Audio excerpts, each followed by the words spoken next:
그래서 저는 이런 생각을 하게 됐습니다. 제가 그 아이를 지키기 위해서 그 아이가 넘어질까봐 제가 뒤에서 졸졸 따라다니면서 지키고 있는 그런 모습을 보면서 하나님께서도 우리를 이렇게 지켜주시지 않나라는 그런 생각을 했습니다.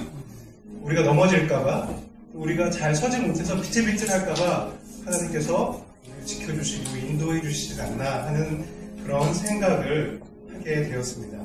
리버리. 야, 제대로 이제 이야기가 되게 하는 이제 설교자 하나 만났구나 싶었는데, 맨 마지막에 구절이 뭐냐면 졸지도 뭐 주무시지도 않는다는데 왜 이렇게 졸리지? 계속 이 톤으로 이렇게 가니까 이야기식의 설교는 이렇게 설교는 마치 이제 여기가 무슨 박사들만 모인 총 같아요. 이렇게 너무나 이제 메시지가 들어가면서 무슨 이렇게 밋밋해지는 거야. 벌써. 이야기식 이런 식의 구성의 설교를 할 때 이렇게 지루할 수 있구나 하는 생각을 또 한 거예요. 그러니까 그럴 바에는 막 좀 선포하고 막 이렇게 하는 전통적 딜리버리가 더 안 나나 하는 생각도 들면서 내가 괜히 지난주에 이야기가 되게 하라 그랬는데 이런 표현을 하고 하게 됐어요. 그래서 서론의 그 편안함이 좋았는데 좀 이제 밤새 루즈해지면서 그 딜리버리가 역동성을 좀 잃어가는 느낌. 그래서 굉장히 이제 10분 설교인데 제가 느끼는 체감 온도는 한 40분, 50분 이렇게 되는 느낌을 느꼈는데 보통은 진짜 한 1, 2분 안에 끝나는 느낌, 스피드가 있어야 되는데 속도감이 없어. 딜리버리도 속도감이 없고 그것보다 더 큰 속도감이 없는 건 이제 원곡 구성이겠죠. 구성이라도 속도감이 있으면 이게 맞물릴 텐데 이게 좀 이게 딜리버리에 뭐 전반적으로 노력을 많이 한 딜리버리고 앞에 서론에 끝나고 본론의 어느 부분까지는 거의 뭐 원고를 자유롭게 준비해서 할 수 있어서 좋았는데 이제 기침이 없는 거예요. 예, 가서 너무 루즈한 거예요. 루즈함이 왜 이것들을 이제 고민을 하고 적으세요. 왜 그건 없어? 정말 더 쳐다보고 막 짜증이 나는 거죠. 그래서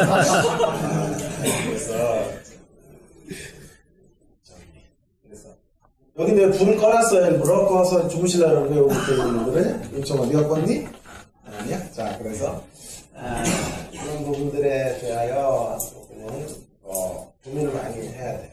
그러니까 선생에 거쳐서 왜 이런 일이 생길까 하는 문제들을 생각하면서 하지 않으면 좀 청소들이 더 힘들어요. 30분, 40분으로 갔을 때는 안 되겠어요. 10분 그래도 그나마 하는데 그러면 안 돼요. 자, 그런 원인이 뭔가 한번 생각해 볼 필요가 있겠어요. 그게 이제 딜리버리상에서의 루즈한 원인이 하나였어요. 네. 좋았어요. 대지의 전개가 점진적이지 않다 보니까 지키다는 식의 어떤 평이한 지키다는 부분에서 좀 돼지가 없었지. 쭉 갔지 그냥. 그거는 나랑 안 맞아. 돼지가 없었어. 돼지가 없었어. 첫 번째 건 좋았다. 그러니까 돼지가 없었는데 오히려 돼지가 있었으면 더 낫지 않았을까 하는 생각이 들 정도로 밋밋했다.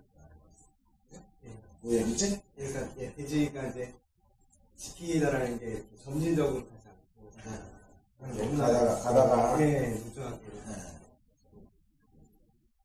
상승을 향해서 못 갔다. 그런 거에 좀 비슷한 것 같아. 그죠? 나를 지켜야 돼. 이거 지켜야 돼, 우리가. 지구를 지키고 가야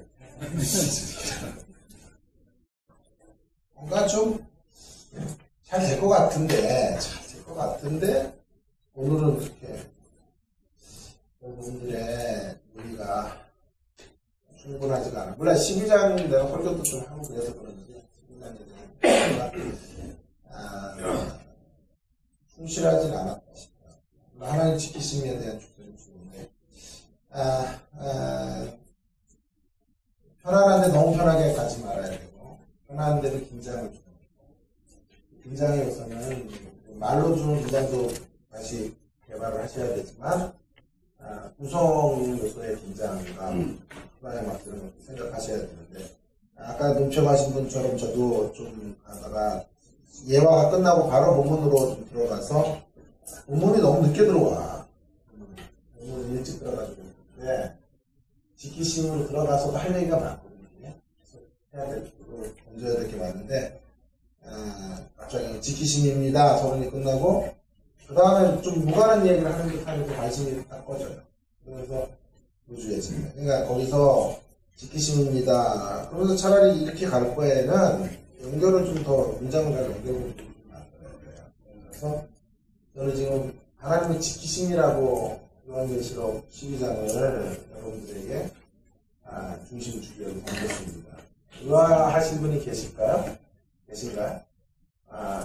계시록은 늘 무섭고 두려운 이야기인 줄 알았는데 지키심이라는 얘기가 있을까? 그런 호기심을 만드는 문제에서 우리가 생각하는 계시록은 늘 이렇게 두려움과 그런 색채였지만 사실은 지킴의 이야기, 하나님의 보호하시는 이야기로 가득 차 있습니다. 이 정도만 이야기하고 12장에는 바로 그 절정의 지키심의 모습들이 너무 극적으로 들어가고 어떤 영상으로 소개되어 있습니다. 그 영상은 용이 삼키려고 하는데 그 용의 삼킴으로부터 교회를 보호하시다. 이런 의미에서 빨리 본문의 설명으로 들어가줘야 오늘 1페이지가 끝난 후부터는 이제 치열하게 본문을 향해서 막 2페이지에서 또 이제 본문의 구절구절들을 좀 설명해 갈 수 있을 정도로 되었는데요. 지금 또 들어간다, 본문을 보겠습니다. 그리고 또 12장부터 10장까지. 그리고 나서야 또 본문을 들어가고, 뒤에 적용은 또 너무 일반화된 적용수가. 그러니까, 루즈함이 되는 생각이 드는 거예요. 그래서 조금만 내가 볼 때 바꿔주면 그런 부분들을 좀 더 갈 수 있을 것 같은 생각이 들고요. 결정적인 건 뭐냐면, 본문 어디인지를 짚어주질 않으니까, 본문이 몇 절에 이런 얘기가 하는지, 지키심이 있다면 도대체 이런 구절, 5절에, 이렇게, 뭐 8절에, 뭐 7절에, 본문 이렇게 있다. 이렇게 얘기를 해줘야 될 건데, 아니 도대체 그게 지키심이 성도들은 어디게 찾으라는 거야? 어디를 찾으라는 거야? 그걸 모르겠는 거야. 지키심의 구체적인 구절들을 좀 가지고 주셔서, 일이 돼야 될 거 아니에요. 자, 본문이 성텍스에 이렇게 말하고 있으니 지키심입니다. 1절, 5절, 뭐 7절, 8절에 분명히 지키심의 모습이 이렇게 드러나니 지키시는 거죠. 이렇게 해서 본문에서 내 이야기들이 입증이 될 수 있도록 근거를 본문에서 딱 갖고 막 성도들을 몰아쳐야 되는데 그렇지도 않으시죠. 그러니까 본문을 한 번도 제시한 적이 없는 것 같아요. 그러니까 구절의 제시가 없죠. 본문 구절 제시 있어요? 없죠. 그러면 안 돼요. 설명은 그렇게 해서는 안 될 것 같고. 자, 그 다음에 뒤에 가서 이 본문에서 한 가지 놓치지 말아야 될 것은 주인이 누구인가. 이것도 이제 너무 뻔한 거지. 한 가지 놓치지 말아야 되고 그래서 좀 되게 기대를 걸고 한 가지 놓치지 말게 과연 뭘까 이렇게 생각을 했는데 또 그 미래도 또 마지막에 또 한 가지 얘기한다 그래서 야 진짜 뭐 또 한 가지 얘기하려나 보다 이랬더니 믿으시나요? 또 대반이 계속 하는 거야. 그때는 한번 그래 한 가지가 뭘까 가보면 또 없고 그래 이제는 가보자 그러고 또 가보면 또 없고 그리고 어느 또 12분이 넘어가 버렸어.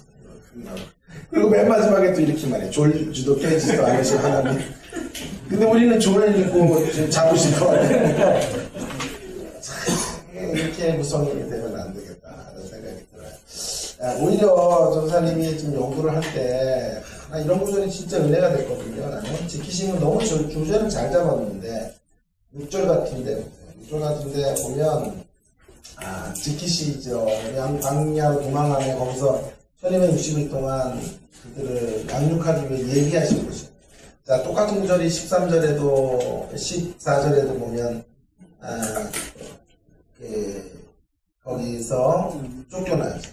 피하여 도망을 갔는데 거기서 하나님이 양육을 받아요. 그러니까 이런 구절들이 얼마나 은혜스러운 구절이에요. 도망치게 하신 거예요. 도망간 거란 말이에요. 근데 도망간 자리가 뭐예요? 도망갔다는 건 뭐예요? 밖에 오니까 막 나 살려라고 도망간 것 같은데 실제로 결과를 보니까 거기가 하나님이 양육하기 위해서 예비하시고 쫓겨났고 막 우리 인생이 막 진짜 갑자기 주인이 집 나가라 그래가지고 그냥 밤에 쫓겨나서 거리로 나가가지고 막 정말 인생이 뭐 이런 인생 하나님 어디 계신가 이런 줄 알았는데 나중에 봤더니 그게 하나님이 우리를 양육하기 위한 가장 좋은 우리의 훈련처였다는 것을 깨닫게 돼요.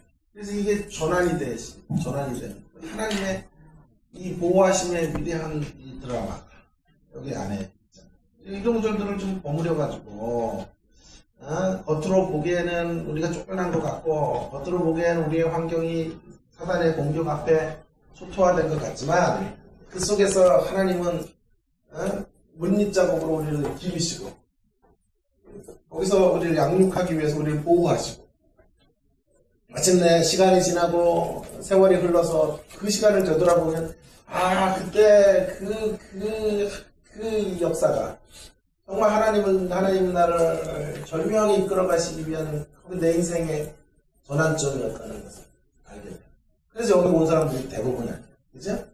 그런 하나님의 역사들을 경험한 거예요. 저녁에 이런 데 와가지고 이렇게 앉아있을 사람들이 아닌 것 같아. 그러니까 때깔들 보니까 전부 클럽 같은 데 가 계실 수 있는데 여기 이렇게 와서 주님의 그런 손길 속에 광야에서 훈련받 하나님이 인도하시. 그러니까 내가 볼 때는 이 부분의 맛을 낸다면 하나님의 지키심의 성격 이런 부분들을 짚고 가야 색달라요. 하나님이 지키신다는 너무 밋밋한 거고 하나님의 지키심의 성격은 광야로 피난 가게 하셔서 그 자리에서 그 자리를 양육의 자리로 전환하시는 그 드라마틱한 변화의 역사들을 통한.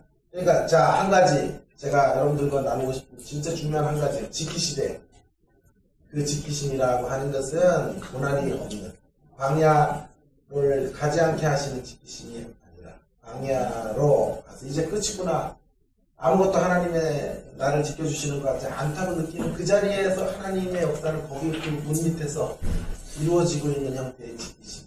여러분의 모습이 지금 포탄이 떨어져서 폐허가 된 자리 같지만 그 자리가 하나님 우리를 양육하시는 자리고 지키시는 자리인 것을 성도 여러분 꼭 믿으시고 여기서 좌절하거나 절망하거나 낙심하거나 뒷걸음 질치는 이들이 한 사람도 없길 주 예수의 이름으로 축원합니다. 뭐 이렇게 해가지고라도 좀 뭔가를 성도들의 가슴 속으로 좀 가지고 들어갈 수 있는 색다른 색상의 힘 이런 게 있어야 돼요. 네. 하셨어요? 네. 그래서 조금 더 밋밋함을 갖고 뭐 점수로 말한다면 뭐 그냥 크게 깎을 건 없어도 그런 것들이 아니라 진짜 설교자로 내가 살아야 된다고 할 때 그런 어떤 어디에 포인트를 두고 강약으로 뻔한 이야기가 되지 않고 느껴야 되잖아요. 이게 만약에 진짜 이런 생각을 하시면 설교를 하시라. 내가 늘 이런 얘기를 하잖아요. 이 양반이 저기 살다가 전세금이 올라가지고 지금 비고 나와야 돼. 그 사람에게 지금 전사님이 설교를 하는 거예요. 하나님 지켜주시고. 그 지켜주시는 이야기가 이분에게 공감이 되는 데까지 머릿속에서는 이분을 염두했고 과연 이 메시지가 이분의 가슴 절절히 그냥 어느 날 그냥 집에서 쫓겨나고 길바닥에 앉아야 됐든 아니면 저기 서울의 중심부에 살다가 저 지방으로 이제 이사를 가야 되는 그런 처절한 자리 속에 있는 사람에게 이 부분이 지키시는 하나님에 대한 위로가 전달이 될까를 느끼는 것 같아요. 이렇게 설교를 해야죠. 저는 이제 그래서 설교를 할 때도 한 사람을 찍어도 설교를 하죠. 우리 처형이 직장에서 쫓겨나는 이분을 만났어요. 그래서 막 집안에서 막 엄청난 갈등이 생기고 그분에게 내가 주일날 이 설교가 어떤 의미를 갖고 있습니다. 그런 이야기를 생각을 해야 돼. 늘 얘기하잖아요. 그래도 두 자리에 앉아가지고 두 자리를 놓고 선교자의 자리에서 설교를 하다가 여기 청중의 자리로 와서 이게 과연 먹히나, 이게 산만하진 않고, 이게 너무 복잡하진 않고, 이게 마음을 좀 너무나 루즈한 진행이 아닌가. 졸리운 사람이 앉아서 이걸 잘 들을 수 있을까? 마음이 막 상처 입은 사람이 귀를 열을 수 있을까? 다시 고민하고, 안 되면 또 정리하고 다시 가 선교자의 자리, 다시 청중의 자리에 앉아. 없이 계속 이 자리를 고민하며 왔다 갔다 하다가 설교가 만들어져요. 그래야만 돼요. 그렇지 않으면 우리의 그것을 따라갈 수가 없고, 성도들은 그렇게 한가한 자리에서 설교를 듣고 있지 않아요. 관심을 그렇게 우리에게 주리라고 생각하는 거 아니에요. 전사님의 설교의 문제가 아니라 수준으로 말하면 여러분보다 어떤 보통 수준 이상이 되는 거였음에도 불구하고 여전히 우리 모두를 향해서 이렇게 하는 거예요. 어떤 설교를 해야 되나, 성중들은 어떻게 쫀득쫀득하게 만질 수 있는. 네, 수고했고요. 자, 두 번째.